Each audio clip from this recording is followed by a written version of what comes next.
Shalom sahabat seperjalanan, selamat bertemu kembali dalam layanan audio sahabat seperjalanan. Hari ini adalah hari Rabu, 26 Oktober 2022. Tema renungan saat teduh kita dengan judul Benar Tanpa Tercemar. Benar tanpa tercemar, firman Tuhan terambil dalam Efesus pasal yang kelima, ayat 3 sampai dengan keempat. Tetapi percabulan dan rupa-rupa kecemaran atau keserakahan disebut saja pun jangan di antara kamu, sebagaimana sepatutnya bagi orang-orang kudus. Demikianlah juga perkataan kotor yang kosong atau yang sembrono, karena hal-hal itu tidak pantas, tetapi sebaliknya ucapkanlah syukur. Mari kita berdoa. Bapa yang di dalam surga, kami ingin belajar hidup benar tanpa tercemar. Sekalipun kami berada di dalam dunia yang penuh dengan dosa, dengan kekuatan Tuhan kami tetap bisa hidup dalam kekudusan. Dalam nama Tuhan Yesus kami berdoa, amin. Shalom sahabat seperjalanan yang dikasihi Tuhan, benar tanpa tercemar. Apakah bisa kita hidup di tengah-tengah dunia yang penuh dengan kecemaran ini, kemudian hidup dalam kebenaran? Ada satu ilustrasi yang bentuk pesimis yang seakan-akan itu dikaitkan dengan sebuah argumen yang bisa diterima. Yaitu pertanyaannya bahwa di Jakarta khususnya, karena saya tinggal di Jakarta, kalau udaranya semuanya sudah tercemar, sedangkan kita masih membutuhkan bernafas, apakah kita akan tahan nafas, tidak perlu bernafas, supaya tidak perlu menghirup udara yang ada di Jakarta? Lalu apa yang terjadi? Kematian yang menjemput kita. Ilustrasi ini seakan-akan membenarkan bahwa tidak mungkin hidup dalam kekudusan di tengah-tengah kecemaran. Tidak mungkin hidup di dalam kebenaran di tengah-tengah kecemaran yang dimana kita perlu bernafas. Sahabat seperjalanan yang dikasihi Tuhan, yang menarik sewaktu kita melihat bagaimana Allah yang dalam kekudusannya tidak perlu kemudian Allah menjadi manusia, Tuhan menjadi manusia dalam diri Yesus yang sudah berdosa dan tercemar. Tapi ada juga argumen mengatakan, itu kan Tuhan, saya kan manusia, saya tidak punya kemampuan. Tetapi Tuhan berkata, itu benar yang kau ucapkan, engkau tidak punya kemampuan. Namun firman Tuhan mengatakan, karena engkau sudah di dalam aku, dan aku di dalam kamu, kekuatan yang aku berikan akan menyanggupkan engkau menjalani hidup benar tanpa harus tercemar. Karena roh yang ada pada dirimu lebih besar kuasanya daripada dunia ini, daripada kecemaran yang ada. Sahabat seperjalanan yang dikasihi Tuhan, sikap pesimis hidup benar di tengah-tengah dunia tercemar diilustrasikan oleh seseorang yang memberikan argumen kepada saya. Pak Pendeta, bisakah Pak Pendeta bernafas tanpa menghirup udara cemar yang ada di Jakarta? Kalau gitu Pak Pendeta silakan saja pindah ke gunung yang tidak ada polusi udara. Argumen ini seakan-akan benar, namun keliru. Karena kita hidup benar tidak identik dengan masalah fisik, dengan udara yang dihirup. Tetapi ada roh yang Tuhan berikan kepada kita, sebagaimana yang firman Tuhan katakan, aku ada di dalam kamu, dan kamu di dalam aku. Seperti pokok anggur, dan kita ranting-rantingnya, tatkala melekat di pokok anggur yang adalah Kristus, kita tetap akan bertumbuh dan menghasilkan buah dan tidak pernah akan kering, karena kita menyatu dengan benar bersama dengan Allah. Sahabat seperjalanan, apa itu kecemaran yang diuraikan dalam firman Tuhan? Percabulan, keserakahan, kemudian perkataan kotor, yang kosong dan sembrono, karena hal-hal yang tidak pantas, tetapi sebaliknya ucapkanlah syukur.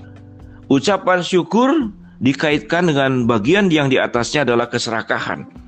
Salah satu faktor yang membuat seseorang itu hidup cemar adalah keserakahan dan tidak ada ucapan syukur di dalam dirinya. Seorang suami yang tidak pernah puas dengan istrinya, dia akan memberikan alasan mengapa dia berselingkuh. Seorang anak yang tidak menghormati orang tua, dia punya alasan karena orang tuanya tidak bisa dihormati. Seseorang yang jatuh ke dalam narkoba, dalam percabulan, dalam obat-obatan, maka dia mengatakan karena lingkungan yang tidak mendukung untuk bisa aku bertumbuh di dalamnya. Seseorang yang melakukan korupsi dan pencurian, karena kebutuhan hidup lebih tinggi daripada pemasukan. Ada ribuan alasan untuk membenarkan kita bahwa hidup benar itu sesuatu yang mustahil di tengah-tengah dunia yang sudah tercemar seperti polusi. Sahabat seperjalanan, para pendosa yang tidak pernah mau dikuasai oleh firman Allah dan tidak pernah rela dibimbing oleh Tuhan, dia punya banyak ribuan alasan untuk membenarkan bahwa hidup benar di tengah-tengah dunia yang tercemar adalah sesuatu yang mustahil. Sahabat seperjalanan yang dikasihi Tuhan, kita bisa hidup dalam argumen kita untuk membenarkan bahwa hidup dalam kondisi lingkungan tercemar itu mustahil untuk bisa hidup dalam kebenaran. Kalau keyakinan itu ada pada diri setiap sahabat seperjalanan, maka baiklah kita merenung sebentar, melakukan retreat, menarik diri, dan kita datang kepada Tuhan. Kalau kemudian Tuhan berbicara dengan bahasa yang kita mengerti, dalam sebuah bahasa percakapan, maka Tuhan memberikan sebuah pertanyaan. Manakah mungkin engkau yang sudah melanggar, engkau yang sudah memberikan, yang kau sudah mendapatkan semua yang terbaik dariku, namun engkau tetap meninggalkan aku? Manakah mungkin aku bisa mencintai engkau kembali? Manakah mungkin aku bisa merangkul engkau kembali? Manakah mungkin aku bisa memberikan, yaitu mengirimkan anak yang tunggal dalam diri Kristus Yesus untuk menyelamatkan dosa-dosamu? Kalau Tuhan itu adalah saya punya alasan untuk tidak mencintai. Saya punya alasan untuk tidak perlu menyelamatkan manusia. Saya punya ribuan alasan untuk menolak dan menutup pintu serapat-rapatnya untuk setiap manusia untuk dipulihkan dari dosa-dosanya.